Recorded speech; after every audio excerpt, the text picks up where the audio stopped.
आज है 22 सितंबर और 22 सितंबर 2020 के हरियाणा करंट अफेयर इस वीडियो में प्यारे बच्चों हम पढ़ेंगे। आशा करता हूं आप बहुत अच्छे होंगे। स्टार आईक्यू यूट्यूब चैनल को सब्सक्राइब जरूर कर लीजिएगा।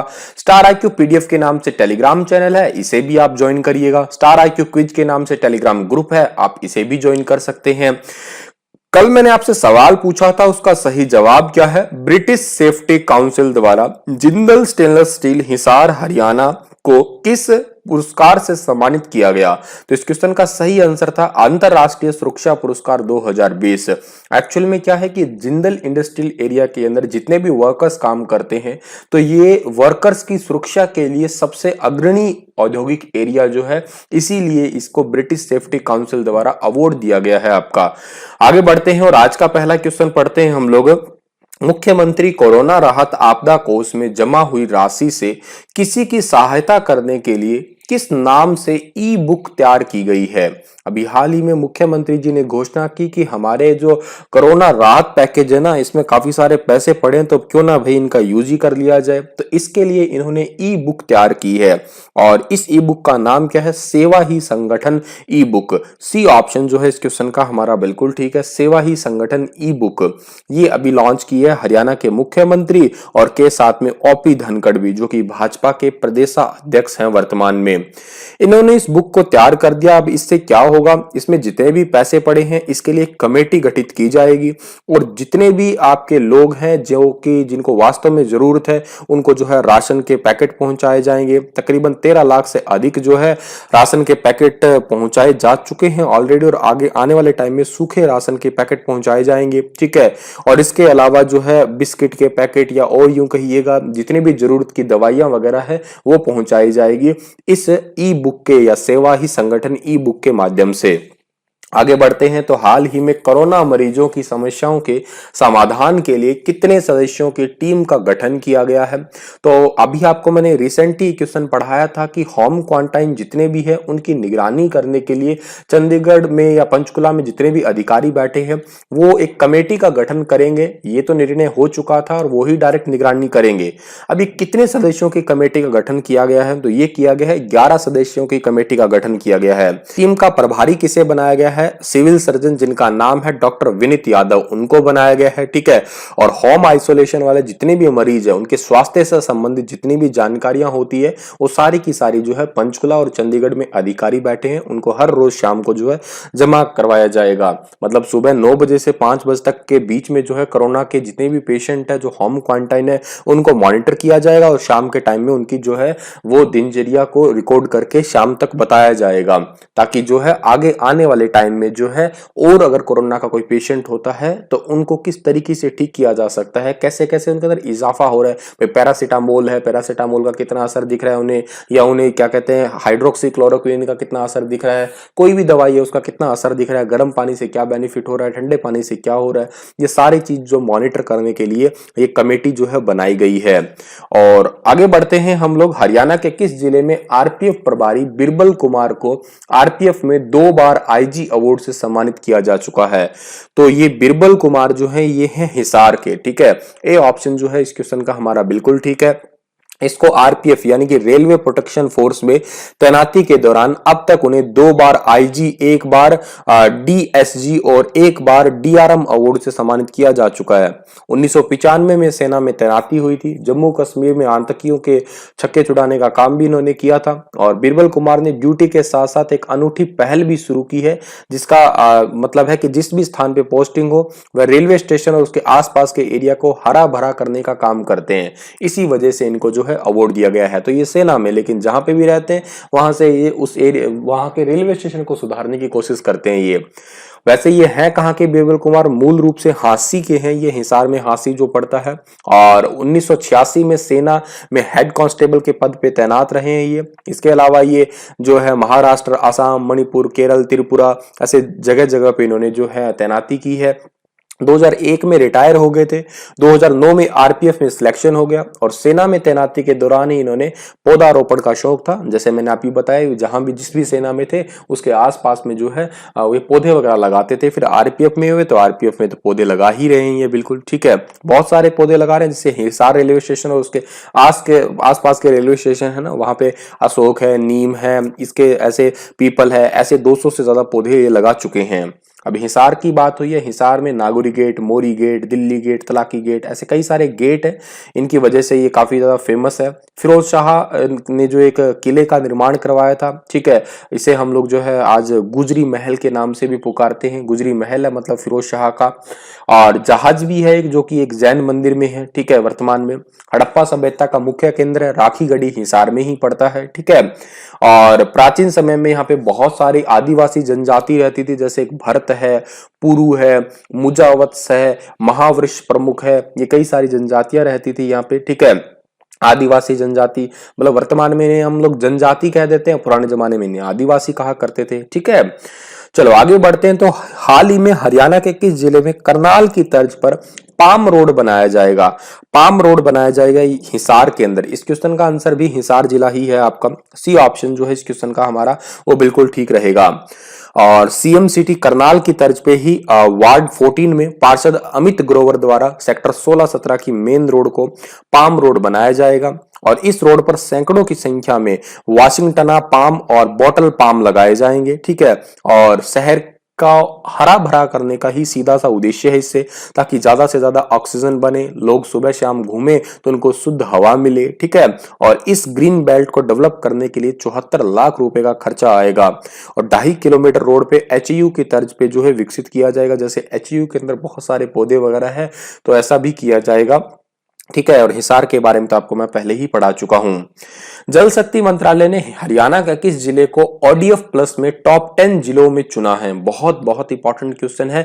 हरियाणा के जो ओडीएफ प्लस जिलों में टॉप 10 जिलों में चुना है रेवाड़ी को। बी ऑप्शन जो है इस क्वेश्चन का हमारा वो बिल्कुल ठीक रहेगा।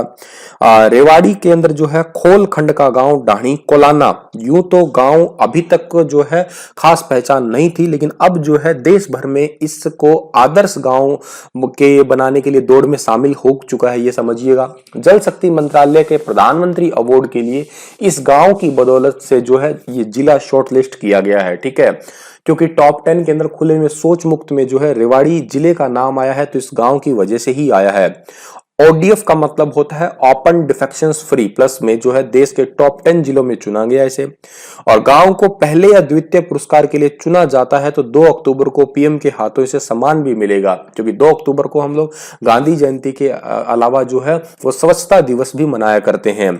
और स्वच्छ भारत अभियान के तहत जो है 2017 में खुले में शौच मुक्त जो है इस गांव को घोषित किया गया था। ये भी बात आप याद कर सकते हैं, ठीक है। साथ ही साथ इसमें बहुत सारे जैसे फुटबॉल के लिए मैदान भी बनाए गए हैं गांव में, ओपन जिम भी तैयार की गई है, खेल स्टेडियम बनाए गए हैं, कचरे के लिए जो है क्या कहते हैं छोटे छोटे ई रिक्शा टाइप से लगाए गए हैं, ठीक है। तो ये सारा काम किया गया है, इसी वजह से इसे जो है अभी वर्तमान में घोषित किया है ओडीएफ फ्री, ठीक है। और बात करूं मैं जल शक्ति मंत्रालय की, तो नया ही बना हुआ डिपार्टमेंट है, 2019 में बना था। गजेंद्र सिंह शेखावत जो है वो के मंत्री हैं। और रेवाड़ी की बात करते हैं तो प्राचीन भारत में महाभारत काल के दौरान रेवत नाम के एक राजा ने तथा उसकी पुत्री रेवती थी, ठीक है, उसे सब रेवा कह के बुलाते थे, जिसके नाम पे एक शहर रेवावाड़ी बना। और उसके बाद में इसका नाम वर्तमान में रेवाड़ी तो हो ही गया। वाड़ी और वाड़ा का मतलब हिंदी में पड़ोस होता है, छोटे या बड़े क्रमशः कह सकते हो आप लोग, ठीक है। और समय के दौरान इसे रेवावाड़ी का मतलब रेवाड़ी बना दिया गया धीरे धीरे। यहाँ की रेवड़ियां बहुत ही ज्यादा मशहूर है। यहाँ पर भारत की सबसे पहली गौशाला 1882 में बनाई गई थी। राजा राव युधिष्ठिर यादव द्वारा जो है इसे बनाया गया था, ठीक है। हाल ही में हरियाणा के कितने नागरिकों को बेस्ट प्रिंसिपल अवार्ड से सम्मानित किया गया है? तो बेस्ट प्रिंसिपल अवार्ड से सम्मानित किया गया है 51 को, ठीक है। 51 नागरिकों को सम्मानित किया गया है। ए ऑप्शन जो है इस क्वेश्चन का हमारा बिल्कुल ठीक है। आदर्श शिक्षक वही होता है जो विद्यार्थियों को सही मार्ग पे चलाए और उनको अपने लक्ष्य प्राप्त करने के लिए निरंतर प्रोत्साहित भी करता रहे। शिक्षकों की इसी भूमिका को देखते हुए भारतीय संस्कृति में गुरु शिष्य परंपरा को विशेष सम्मान दिया जाता है। और इसी के इसके लिए जो है घनश्याम सराफा जो कि विधायक है, उन्होंने राहा ग्रुप फाउंडेशन व जो एक सिंथेंस संस्थान है उसके तहत जो है 51 नागरिकों को बेस्ट प्रिंसिपल अवार्ड से सम्मानित किया है, या 51 टीचर्स को बेस्ट प्रिंसिपल अवार्ड से सम्मानित किया गया है, याद रखना आप लोग। हाल ही में भिवानी जंक्शन सहित उत्तर पश्चिम रेलवे के कितने स्टेशन पर वीडियो सर्विलेंस प्रणाली की शुरुआत की गई है? वीडियो सर्विलेंस प्रणाली की शुरुआत की गई है 20 रेलवे स्टेशन पे। सी ऑप्शन जो है इस क्वेश्चन का हमारा बिल्कुल ठीक है। अब से पहले 4 मंडल मुख्यालय स्टेशन जैसे जयपुर है, जोधपुर है, बीकानेर और अजमेर स्टेशन पे ही यह प्रणाली स्थापित की गई थी, लेकिन अब जो है ये सर्विलेंस प्रणाली जो है उत्तर पश्चिम रेलवे के 20 अन्य स्टेशन पे भी स्थापित की गई है। उत्तर पश्चिम रेलवे के 20 स्टेशनों पे लगाए गए सीसीटीवी कैमरों में सुरक्षा की निगरानी होगी, ठीक है, और यहाँ पे वीडियो सर्विलेंस होगी ताकि कोई भी प्रकार का जो है हादसा घटना होती है तो उसका पता लगाया जा सके। इस सर्विलेंस प्रणाली का उद्घाटन आनंद प्रकाश महाप्रबंधक है जो कि उत्तर पश्चिम रेलवे के, उन्होंने किया है। और जयपुर मंडल के 5 स्टेशन है, मैं आपको बता देता हूं जयपुर मंडल के 5 स्टेशन कौन कौन से हैं। अलवर है, बांदीकुई है, गांधी नगर जयपुर है और फुलेरा है, रेवाड़ी है, उनको शामिल। अजमेर मंडल के 6 स्टेशन ये वाले हैं, इनको शामिल किया गया। जोधपुर मंडल में जैसलमेर, नागौर, पाली ये हैं, ठीक है। और बीकानेर मंडल में जो कि आपके लिए इंपॉर्टेंट है, हमारे लिए इंपॉर्टेंट है, हनुमानगढ़, लालगढ़, श्रीनगर, श्रीगंगानगर और सूरतगढ़, भिवानी और हिसार को शामिल किया गया है। यात्रियों की सुरक्षा के लिए जो है ये वाला कदम उठाया गया है, ये बात आप याद रखना। हाल ही में हरियाणा सरकार ने कपास, बारीक धान पर बाजार और ग्रामीण शुल्क 4% से घटा के कितने प्रतिशत कर दिया है? ठीक है, तो 4% से घटा के कितने प्रतिशत कर दिया है भाई? तो ये कर दिया है 1% आपका, ठीक है। तो इस क्वेश्चन का ए ऑप्शन जो है आपका वो बिल्कुल ठीक रहेगा। 4% से घटा के इसे 1% किया। अब कपास, बारीक धान और ग्रामीण शुल्क इसको तो आधा कर ही दिया। पहले इन पे 2-2% का लगता था, मतलब कपास पे भी 2%, बारीक धान पे भी 2%, लेकिन अब जो है इसे घटा के कितना कर दिया है? 1% कर दिया है। ये बात आप याद कर लीजिएगा।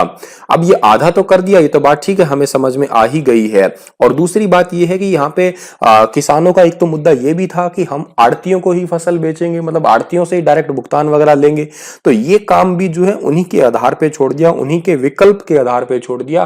भाई कोई बात नहीं, तुम अगर चाहते हो तो आड़तियों से पैसे ले लेना, तुम अगर चाहते हो तो डायरेक्ट कंपनी से पैसे ले लेना, हमें इसमें कोई प्रकार की दिक्कत नहीं है, ठीक है। और अगर कोई 15 दिन में कोई आड़ती जो है किसानों की खरीद के बाद में पैसे नहीं देगा तो क्या होगा? तो ये होगा कि उसको जो है 12% के हिसाब से, वार्षिक दर के हिसाब से ब्याज देना पड़ेगा।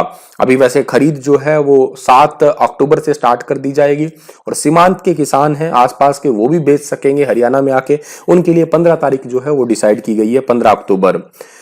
आगे बढ़ते हैं हम लोग। अगला जो क्वेश्चन है हमारा क्या है भाई? अब हरियाणा में 10वीं और 12वीं करने वालों को दाखिला लेते समय किन डॉक्यूमेंट की जरूरत नहीं होगी?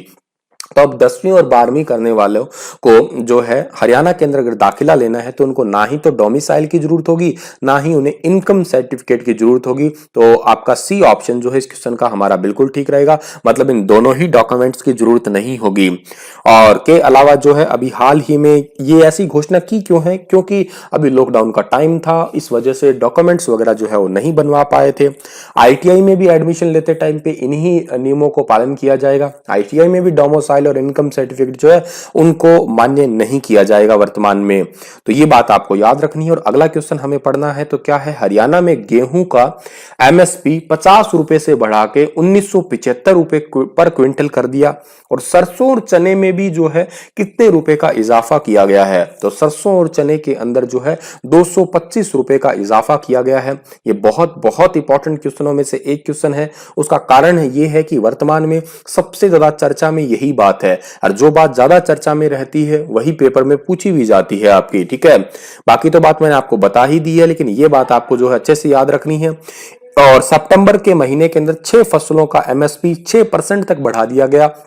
सरकार का ये भी कहना है कि हम जो है आपकी एमएसपी पे कोई भी छेड़छाड़ नहीं करेंगे। आपका यहाँ पे एक अध्यादेश जो था, एक ऑर्डिनेंस ये भी था ना कि जैसे पहले आपके स्टोर थे सारे के सारे फूड वगैरह, आप पहले स्टोर करते थे, जैसे अनाज स्टोर करते थे, लेकिन अब ये ना स्टोर करने का कह दिया है। कहते ये मूविंग है तो मूविंग ही रहे। मैंने इनको डिटेल से नेशनल करंट अफेयर में समझा रखा है, आप पढ़ लेना उन्हें, ठीक है। तो क्या है कि वहां पे अब ये सारी चीजें चलती रहे, मूव होती रहे, तो लोगों ने कहा कि जब आप स्टोर ही नहीं करोगे तो एमएसपी दोगे ही कहां से हमें।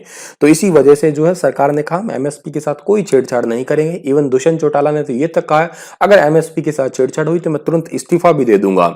और ये जो रबी की फसलों का 6 फसलों का जो एमएसपी बढ़ाया है 6% तक, ये ऐलान किया है हमारे भारतीय कृषि मंत्री नरेंद्र सिंह तोमर ने। इसी के साथ ये लेक्चर तो समाप्त होता है, पर आप लोगों के लिए क्वेश्चन है कि मुख्यमंत्री परिवार समृद्धि योजना किस राज्य में शुरू की गई थी, किस राज्य ने शुरू की थी? पंजाब ने की थी, यूपी ने की थी, राजस्थान ने, हरियाणा ने? बताइए विस्तार से आप लोग इसके बारे में। इसी के साथ ये लेक्चर समाप्त होता है। धन्यवाद।